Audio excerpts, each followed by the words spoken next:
வெறும் ஆல்கஹால் மட்டும் சார் 30 இயர்ஸாக டெய்லி மெயின்டெனன்ஸ் பண்ணிட்டு இருக்காங்க. நான் யாரும் பார்க்கல சார். இப்போது இவர் 2 நாள் முன்னாடி எப்படி வந்து சேர்ந்தார்? எப்படி தெரியும் இந்த இடம் இருக்கிறது ரீஹாபிலிட்டேஷன் சென்டர்? வந்து பட்டாபிராமில் பையனோட ஃப்ரெண்டு தான் அவர்கிட்ட கொண்டு சேர்த்து விட்டுருந்தான். அங்கே கொஞ்ச நாள் இருந்துட்டு அது வீட்டுக்கு கூப்பிட்டான். வந்தது அப்புறம் திருப்பியும் குடி 4 மந்த் இருக்குங்க. அவர் வந்து நாகராஜ் அந்த இது சென்டர் வச்சு நடத்துகிறவங்க. அவர் வச்சு நடத்துனாங்க. அதுலேருந்து தான் நாங்கள் எங்களுடைய இளையராஜான்னு சொல்லி தெரியும். அது இளையராஜா இதயம் ஃபவுண்டேஷன் சொல்லுவாங்க. உதயம் ஃபவுண்டேஷன். உதயம் ஃபவுண்டேஷன். இவர் பேர் என்னம்மா? விமல். விமல். விமலுக்கு என்ன வேணும்? நீங்கள் அம்மா நீங்கள் விமல். விமல் இப்போது உங்கள் ஒய்ஃபுன்றீங்க. கல்யாணம் ஆன புதுசுலேயே குடிப்பார் அவர்? அப்போயே குடிப்பார்? உங்களுக்கு தெரியாது?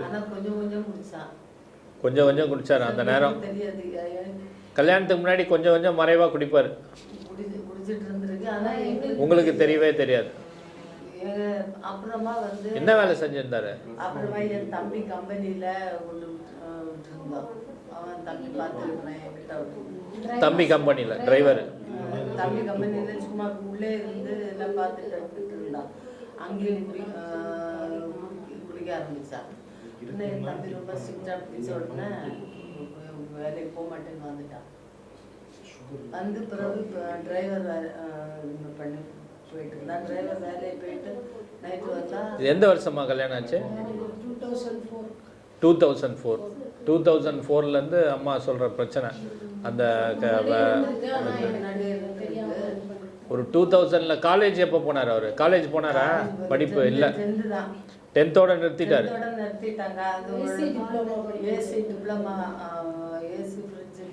போனாரா? கம்ப்ளீட் பண்ணாரா?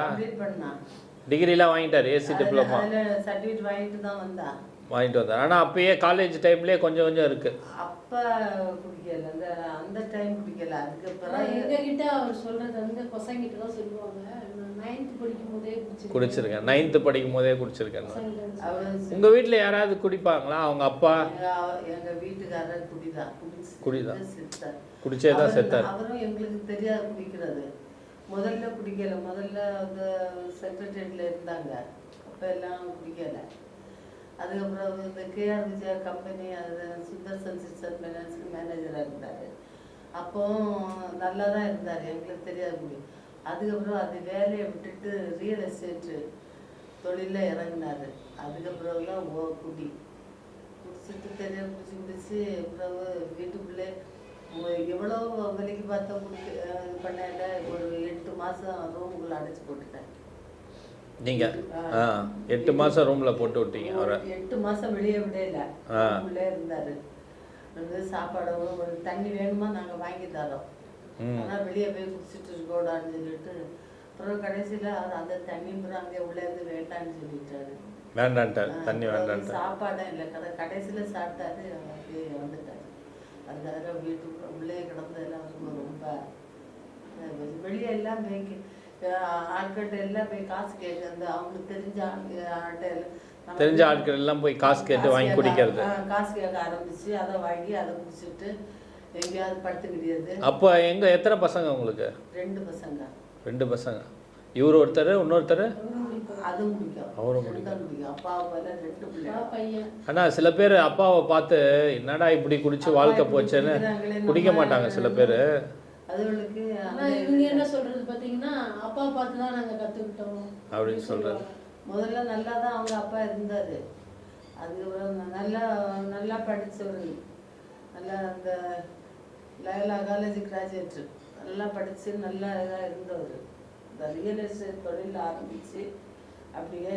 ஆனால் சின்ன வயசில் ஒன்று மட்டும் தோணு இருக்கும், குடித்தா தப்பு இல்லை போல இருக்கு, அப்பா குடிக்கிறாருன்னு பார்த்துருப்பாங்க, அது மட்டும் தோணு இருக்கும். ஆனால் அவருனால இவங்க குடிச்சாங்களா அப்படின்லாம் சொல்ல முடியாது. எவ்வளோ வீட்டில் இப்போ நான் என்ன சொல்றேன்னு பார்த்தீங்கன்னா, இப்போ 4 months அவன் எழுந்துட்டு வந்தார்ல முன்னாடி, அப்போ என் பையனே வந்து அவர் வீட்டுக்கு வந்த பிறகு அவ்வளோ அட்வைஸ் பண்ணான். அப்பா நீங்கள் வந்து இப்போ இதே நிலமையில இப்போ அந்த அவர் இருந்த சென்டரில் வந்து 17 வயசு பையன் ஒரு ட்ரக் அடிக்ட் வந்து விட்டுருக்காங்க. அதை பார்த்துட்டு இவர் வீட்டில் வந்து சொன்னார், அந்த பையனை நான் இப்படி பார்த்தேன்டா அப்படின்னு என் பையன்கிட்ட சொல்லும்போது அதுக்கு அவன் சொல்கிறான், அதே அந்த நிலைமையில என்னை வச்சு பாருங்கப்பா, அப்போ நான் அந்த மாதிரி இருந்தாலும் நமக்கு எவ்வளோ வேதனையாக இருக்கும், அந்த வேதனை தானே எங்களுக்கும் இருக்கும். அதனால் நீங்கள் தண்ணி அடிக்கணும், ஏதோ நைட்டு மட்டும் சாப்பிட்டுட்டு அமைதியாக இருந்துட்டேன்னு. இதுக்கு தான் உங்களை கூப்பிட்றது. பேரண்ட்ஸ் கவுன்சிலிங் எதுக்கு தெரியுமா கூப்பிட்றது? அதாவது இந்த வியாதியை பற்றி எங்களுக்கு தெரிஞ்ச மாதிரி உங்களுக்கும் தெரியணும்னு வச்சுக்கோங்க, அது பிரச்சனையாகிடும். இந்த அடிக்ஷன் அப்படின்றது வந்து ஒரு சொட்டு கூட திருப்பியும் நீங்கள் எடுத்தீங்கன்னா மூளையை ஸ்டிமுலேட் பண்ணி விட்டுரும். திருப்பியும் அதே கம்பல்ஷன் அதே மாதிரி போயிடுவாங்க. அதனால நான் கொஞ்சமாக குடிக்கிறேன் அப்படின்னு சொன்னால் அதெல்லாம் ஒத்துக்காதீங்க. நல்லா ரீஹாபில் க்ளீனாக சொல்லிட்டாங்க, ஒரு பொட்டு கூட உன் வாயில் போகக்கூடாதுன்னு சொல்லியிருக்காங்க. நீ தயவுசெய்து சாப்பிட்ற மாதிரி இருந்தீங்கன்னா திருப்பியும் ரீஹாபுக்கு போய் அட்மிட் ஆகிடு அப்படின்றத ரொம்ப தெளிவாக சொல்லிவிடுங்க. ஏன்னா அது என்ன ஆகுமா, மூளையில் போயிட்டு நம்ம இப்போ ஒரு 3 மாத காலம் இங்கே வச்சுருக்கோன்னு வச்சுக்கோங்க, க்ளீன் ஆகி நல்லா பேசுவாங்க, விட்டுறணுன்ற ஒரு நம்பிக்கையோடு இருப்பாங்க. அதுலேருந்து வெளியில் வரணுன்ற அவங்களுக்கு ஆவல் இருந்தாலும் கூட வெளியில் போகும்போது யாரோ ஒரு ஃப்ரெண்ட்ஸு குடிக்கிற இடத்துக்கு கூப்பிட்டாங்கன்னா போய் தவறுதெல்லாம் உக்காந்தாங்கன்னு வச்சுக்கோங்க, சரி இன்றைக்கி கொஞ்சம் குடிச்சு பார்ப்போம் அப்படின்னு குடித்தாங்கன்னா அதை நிறுத்த தெரியாது அவங்களுக்கு. அதுதான் நார்மலாக சோஷியல் ட்ரிங்கருக்கும் இந்த அடிக்ஷனுங்களுக்கும் உள்ள வித்தியாசம். சில பேர் என்ன பண்ணுவாங்க, குடிச்சிட்டு வீட்டில் போய் தூங்கி அடுத்த நாள் காலையில் வேலைக்கு போவாங்க. பட் இவங்க அப்படி இருக்க மாட்டாங்க. காலையிலையும் கொஞ்சம் போய் எங்கேயாவது வாங்கி அடிக்கலாம், தேடி அடிச்சுட்டு வந்து வேலையை பண்ணலாம், இல்லாட்டி நம்மளால் வேலை செய்ய முடியாதுன்னு சுற்றுறக்கணும். அதனால் இவங்களுக்கு நம்ம நினைக்கிற மாதிரி பியர் மட்டும் கொஞ்சம் சாப்பிட்டா பரவாயில்ல, வீட்லேயே குடிச்சிட்டு இருந்துடலாம் பரவாயில்ல அப்படின்றதெல்லாம் கிடையாது. வீட்டில் அடைச்சி போட்டாலும் சரியாக வராது. அதனால் நீங்கள் என்ன பண்ணுங்கள், ரொம்ப தெளிவாக குடி போதை குடி நோய் அப்படின்றது அவருக்கு இருக்குது அப்படின்றத புரிஞ்சுக்கோங்க. குடி நோயின்றது சில பேருக்கு வந்து குடிச்சிட்டாங்க அப்படின்னா அந்த குடியை நிறுத்த தெரியாது. அதனால் அவங்க குடிக்கவே கூடாது. 100% குடித்தாங்கன்னா திருப்பியும் ரொம்ப விகரஸாக அதிகமாகி போயிடுவாங்க. அதனால் அவர் ஒரு பொட்டு கூட குடிக்கக்கூடாது அப்படின்றத நீங்களும் நல்லா தெரிஞ்சு வச்சுக்கோங்க. ஏன்னா நம்ம என்ன நினைப்போம், சரி ஒரு பியர் மட்டும் குடிக்கிறேன்றாரு, குடிச்சிட்டு போட்டோன்னு சொல்லிட்டு நம்மளே என்ன பண்ணுவோம், இப்போல்லாம் எல்லா ரெஸ்டாரண்ட்லேயும் சர்வ் பண்ணுறோம், நம்ம குடிக்கிற இடத்துலையே வாங்கி குடிச்சிடுவாங்க. சரிங்களா? அது வந்து பண்ணக்கூடாது. அது தெரிஞ்சுக்கோங்க. நீங்கள் அடிக்ஷன்றது வந்து ஒரு பொட்டு கூட தண்ணி எடுத்துக்கக்கூடாது. அப்போ தான் அந்த மூளை என்ன பண்ணோம், தெரிஞ்சு வச்சுக்கோம் சிக்னலை, இவர் குடிக்க மாட்டார், நம்ம இது பண்ணக்கூடாது அப்படின்னு. இல்லாட்டி என்ன ஆகுனா கொஞ்சம் தூண்டுதல்னு சொல்லுவோம், கிரேவிங்னு சொல்லுவோம். அந்த கிரேவிங் என்ன ஆகணும், வர ஆரம்பிச்சிடும் திருப்பியும். நாங்கள் இந்த கிரேவிங்கெல்லாம் இங்கே வச்சு 3 மாதம் கட் பண்ணி அனுப்புவோம். கொஞ்சம் சாப்பிட்டோடனே திருப்பியும் கிரேவிங் வந்துடும். கிரேவிங் வந்தோடனே இன்னும் அதிகமாக குடிக்கணுன்ற ஒரு வெறி வந்துடும். ஸோ அந்த வெறி வந்ததுக்கப்புறம் ரொம்ப காலையிலையும் குடிப்பாங்க, நைட்டும் குடிப்பாங்க, குடிச்சிக்கிட்டே இருப்பாங்க, நிறுத்த முடியாது. அதனால் நம்ம அந்த இதை முதல்ல தொடக்கமே என்ன சொல்லுவோம், அந்த முதல் குடின்னு சொல்கிறோம் இல்லையா, அதுதான் தொடக்கமே. அந்த முதல் குடியை வந்து தள்ளி வைக்கணும். சரிங்களா?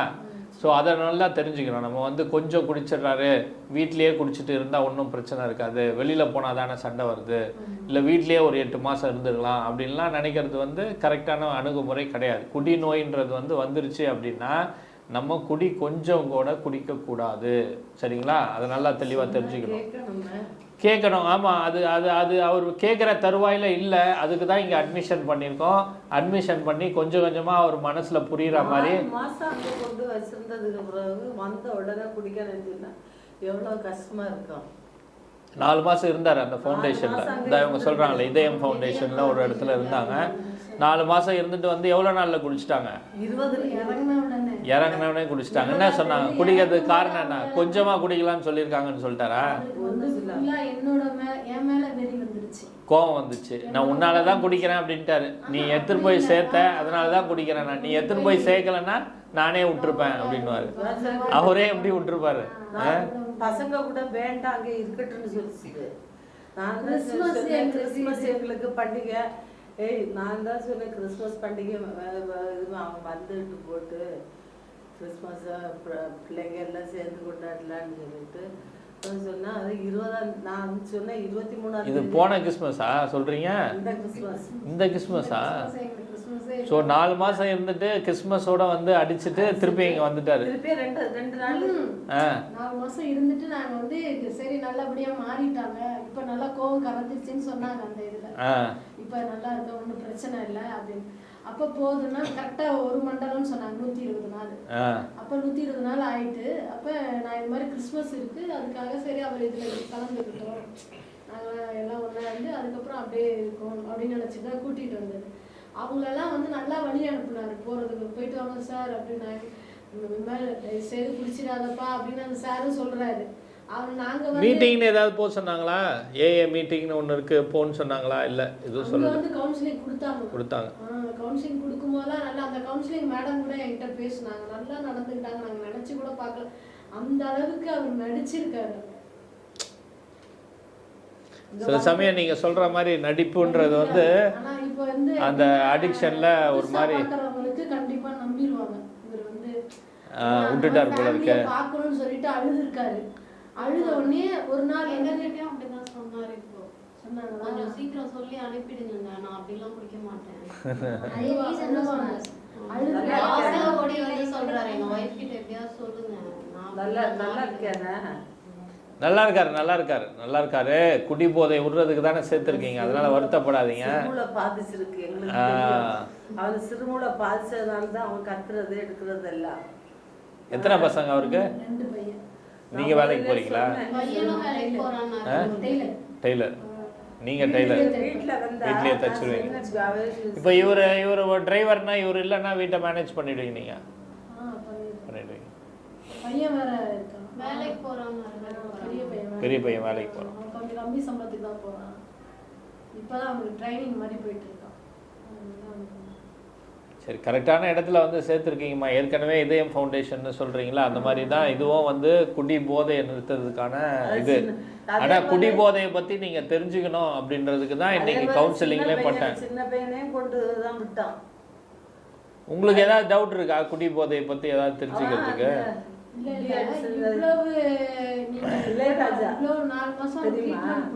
இவங்க பேசிட்டு அப்புறம் நீங்க பேசுங்க.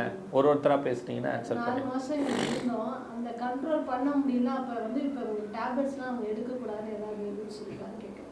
எப்படி என்ன டேப்லெட்? எனக்கு புரியல நீங்க சொல்றது. இப்போ வந்து இந்த குடி நிறுத்துறவங்களுக்கு நீங்க வச்சிருக்கீங்க, ஆமா, வந்து டேப்லெட் ஏதாவது கொடுக்க கூடாதுன்னு ரூல்ஸ் இருக்கான்னு கேட்குறேன். அப்படிலாம் ஒன்றும் இல்லை. எல்லா டேப்லெட், அவருக்கு சுகர் இருந்தால் சுகர் டேப்லெட் கொடுப்போம், பிபி இருந்தால் பிபி டேப்லெட் கொடுப்போம். குடியை நிறுத்துறதுக்கு டைசல்ஃபிராம்னு ஒரு மாத்திரை இருக்குது. அது போகும்போது நாங்கள் சொல்லி கொடுத்து அனுப்புகிறோம் உங்ககிட்ட. அது வந்து என்னென்னா, நம்ம இப்போ அதை போட்டுட்டு போய் தண்ணி அடித்தோன்னா என்ன பண்ணோன்னா நிறைய சைடு எஃபெக்ட்ஸ் வந்து வாந்தி வரும். வேறு ஒன்றும் பெரிய சைடு எஃபெக்ட்ஸ் இருக்குது. அது படபடப்பு வரும், பயங்கர வாந்தி வரும், கண்ணெல்லாம் ரெட் ஆகிடும். அந்த மாதிரி நேரத்தில் அவில்ன்ற ஒரு ஊசியை பக்கத்தில் கூப்பிட்டு போய் போட்டிங்கன்னா அது அலர்ஜி குறைஞ்சிடும், சரியாயிடும். ஆனால் இது வந்து இப்போது வீட்டுக்கு காம்பவுண்டு போட்டிருப்பாங்கல்ல, எதுக்கு காம்பவுண்டு போடுறாங்க சொல்லுங்கள்?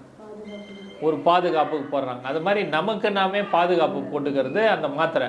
இப்போ காலையில் போகும்போது அவர் அந்த மாத்திரையை போட்டு போனார்னா, யாரோ ஒரு ஃப்ரெண்டு வந்து மதியானம் கூப்பிட்றாருன்னு வச்சுக்கோங்க. அப்போ அவர் மனசில் என்ன தோணும்? நம்ம இன்னைக்கு காலையில் மாத்திரை போட்டு வந்துட்டோம், அதனால இன்னைக்கு குடிக்க வேணாம், நாளைக்குன்னு கொஞ்சம் தள்ளி வச்சுருவாங்க பார்த்தீங்களா?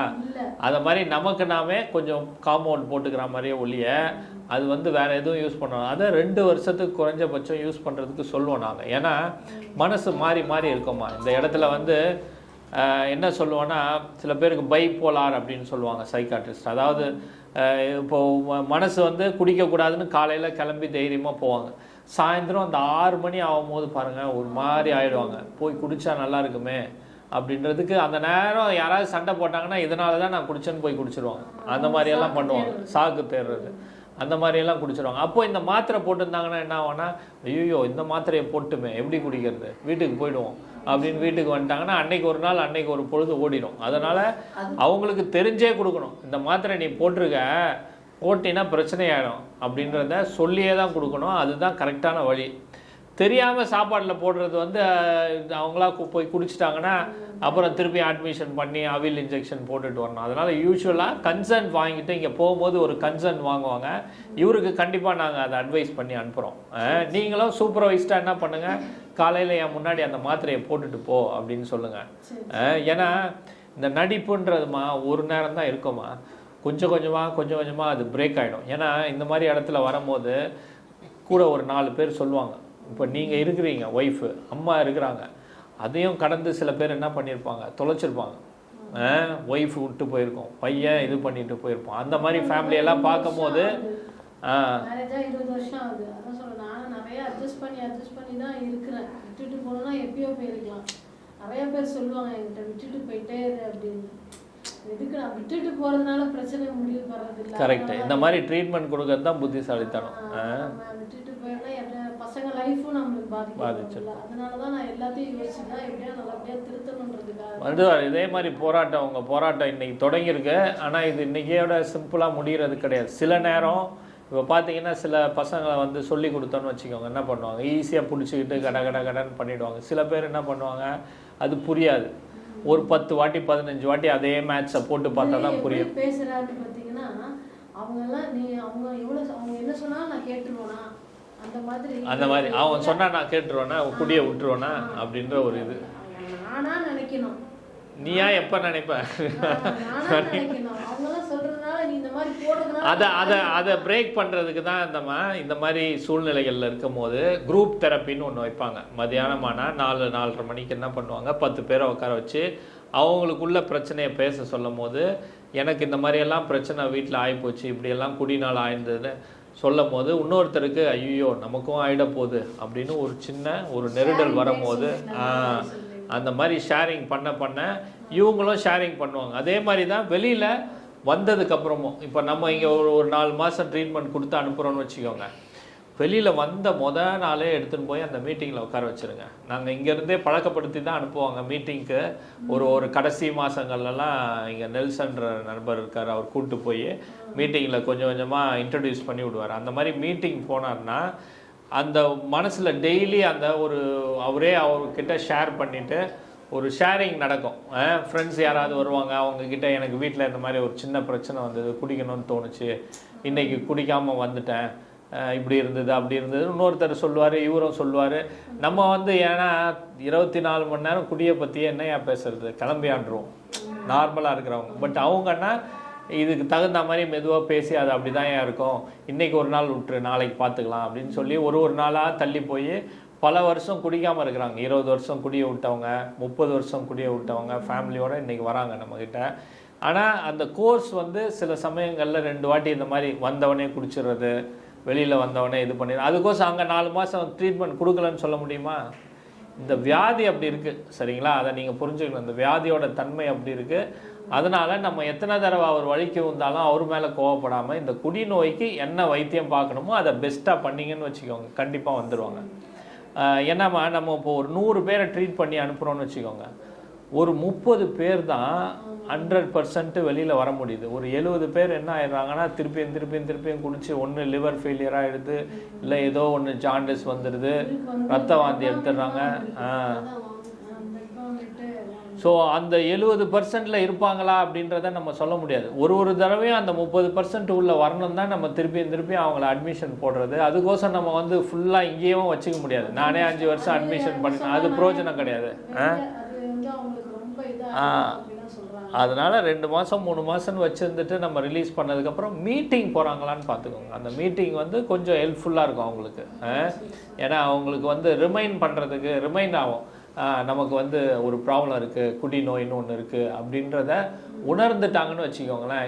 இப்போ வரைக்கும் அவருக்கு நீங்கள் சொன்ன வரைக்கும் தோன்றது என்னென்னா, மனசில் எனக்கு ஒன்றும் பிரச்சனை இல்லை, வீட்டில் இருக்கிறவங்களுக்கு தான் பிரச்சனை, நான் கரெக்டாக தான் இருக்கிறேன் அப்படின்ற ஒரு எண்ணம் இருக்கிற வரைக்கும் அதுலேருந்து வெளியில் வர்றது ரொம்ப கஷ்டம். சொல்லிட்டு இப்போ 3ஆவது நாள் செல்லு வேணும்னு சொன்னாங்க. செல்லு போகும்போது பார்த்தீங்கன்னா அவர் வீட்டில் நடந்துக்கிற விதத்தை சொன்னீங்கன்னா நீங்களே ஷாக் ஆகிடுங்க. அப்படி அவ்வளோ பேர். இப்போ நான் காசு கொடுக்கலன்னா வீட்டில் இருக்கிற பொருளெல்லாம் உடைப்பார்.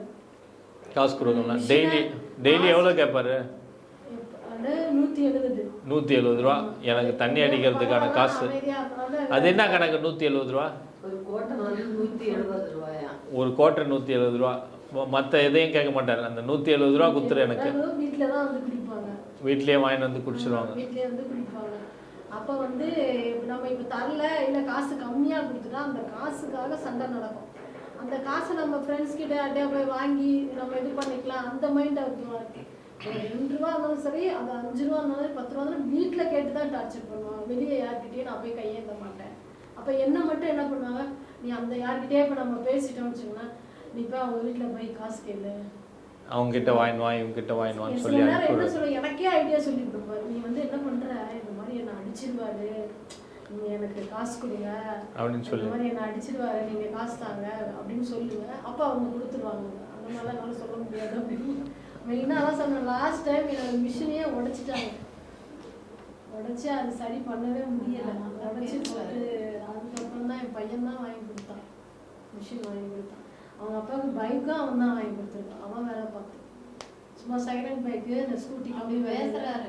அவர் வாங்கி கொடுத்துட்டு ஆனால் அந்த பைக்கை ஓட்டிட்டு எங்கே போவார்?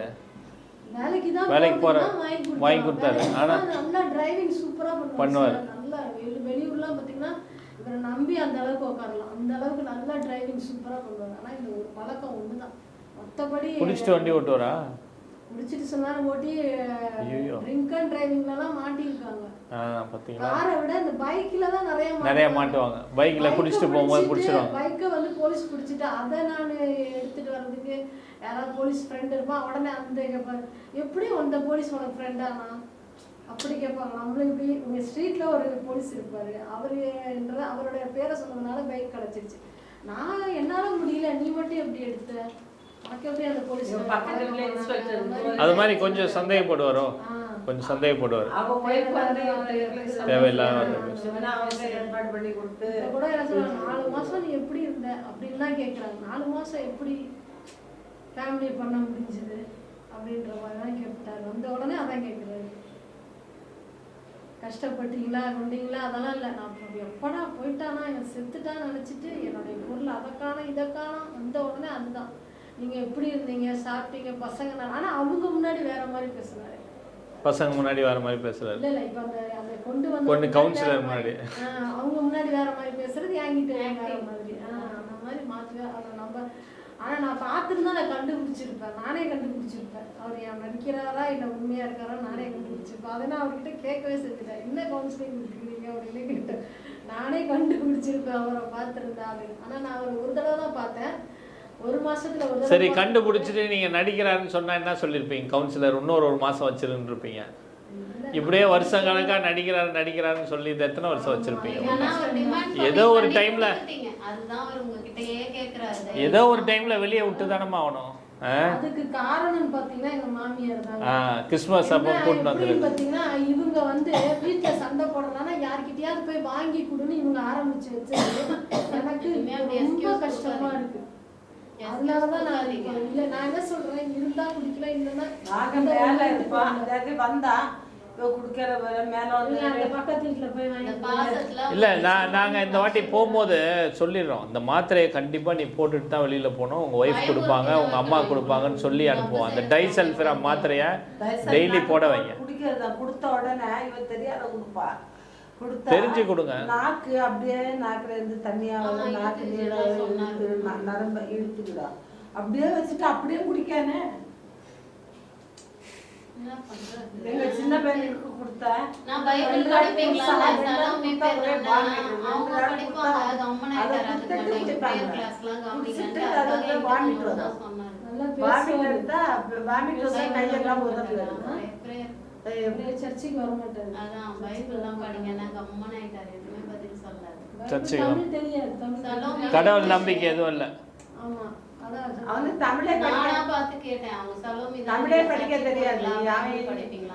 இங்கிலீஷ் மீடியத்துல தான் படிச்சது. அங்க இங்கிலீஷ் மீடியத்துல தமிழ்லாம் அவ்வளவுதான். இங்கிலீஷ் மீடியம் படிக்கிறதுல தமிழ் அவ்வளவு இது படிக்கிறது இல்லை.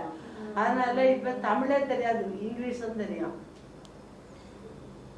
ஆனா கடவுள் பயம் இருக்கு. எப்படின்னு பாத்தீங்கன்னா வீட்டை விட்டு கிளம்பும் போதே எங்க வீட்டுக்கு முன்னாடி அந்த ஜீசஸ் போட்டோ ப்ரேயர் பண்ற மாதிரி இருக்கும்.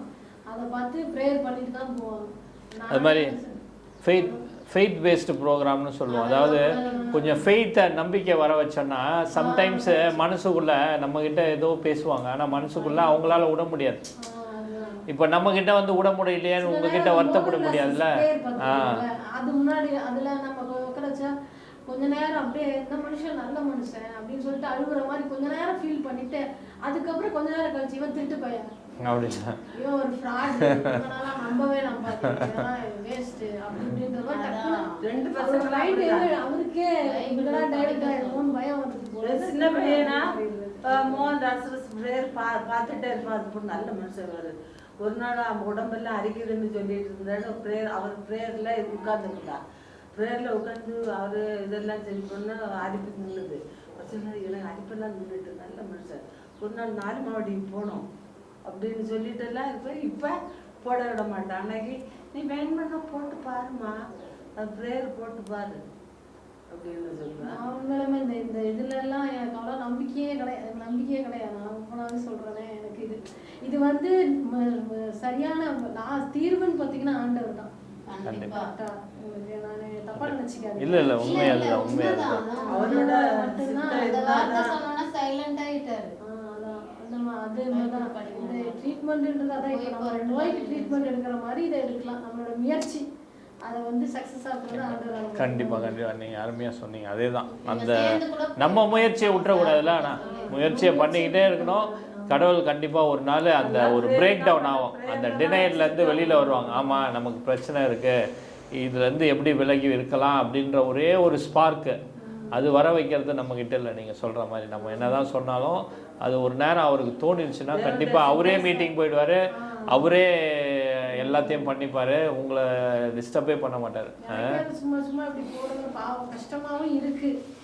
ஆனால் வேறு வழி கிடையாது. அது நீங்கள் தொடர்ந்து இல்லாட்டி என்ன ஆகுமா, லிவர் செல் ஃபெயிலியர் வந்து ஜாண்டிஸ் வந்து ரொம்ப டக்குன்னு ஏதாவது ஒன்று ஆகிடும். அதனால இப்போ வேறு ரத்த வாந்தி எடுத்தாருன்றீங்களே, அது ரத்த வாந்தி எடுத்தது வந்து அக்டோபர் 2 வருஷத்துக்கு முன்னாடி வந்து அட்மிட் பண்ணி நான் பார்த்துருக்கேன். நீங்கள் ஆனால் இவங்க போனதுக்கப்புறம் ஒரு வாட்டி பார்த்துடுறீங்களா கூப்பிட்டு வர பார்த்து என்ன ப்ளீடிங் இது இருக்குதுன்னா? அதனால மாத்திரை போடலாமா? மாத்திரை போடக்கூடாதுன்னு கிடையாது. அவருக்கு ரத்த வாந்தி இருக்குதுன்னா எதனால் வந்திருக்குதுன்னு பார்த்துட்டு செக் பண்ணிவிட்டு அதுக்கும் மாத்திரை போடுவோம். மனசை மாத்துறதுக்கு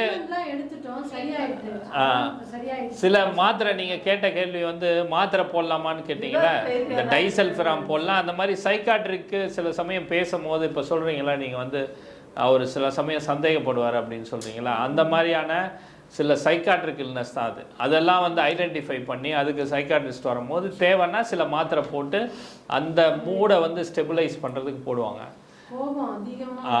அந்த மாதிரி சில மாத்திரைகள்லாம் போடலாம். ஆனால் சப்சிக்வெண்ட்டாக வெளியே வந்ததுக்கப்புறம் நீங்கள் மீட்டிங் அப்படின்னு ஒன்று இருக்குது, அதை வந்து இங்கேயே பழக்கப்படுத்தி அனுப்புவாங்க. அதுக்கப்புறம் நீங்கள் அங்கே போகிறாரான்னு பார்த்துக்கணும்.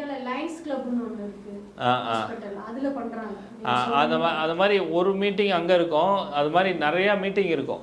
எங்கே திங்கக்கிழமை எங்கே, செவ்வாய்க்கிழமை எங்கே, புதன்கிழமை எங்கன்னு ஒரு லிஸ்ட்டு தருவாங்க போகும்போது. அந்த மாதிரி உங்கள் வீட்டுக்கு பக்கத்தில் எங்கெங்கெல்லாம் இருக்குதுன்னு ஐடென்டிஃபை பண்ணி கொஞ்ச நாளைக்கு அங்கே போயிட்டு வான்னு எடுத்துகிட்டு போய் விட்டு ஒரு 3 மாதம் அட்டெண்டன்ஸ் அங்கே பண்ணணும். பண்ணால் தான் ஒரு சக்ஸஸ்ஃபுல்லாக பண்ண முடியும். சரிங்களா? அதனால் இப்போதைக்கு நம்ம ட்ரீட்மெண்ட்டை ஸ்டார்ட் பண்ணுறதுக்கு உங்ககிட்ட என்ன ஏதுன்னு கேட்டு தெரிஞ்சுக்கிறோம். நம்ம பண்ணுவோம், எல்லாரும் சேர்ந்து போராடுவோம், பண்ணுவோம். அதுக்கும் மாத்திரை போடுறோம், ஒன்றும் பயப்படாதீங்க.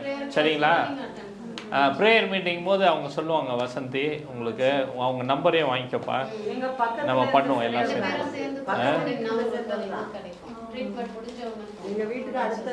சரி சரி, வாங்க வாங்க வாங்க.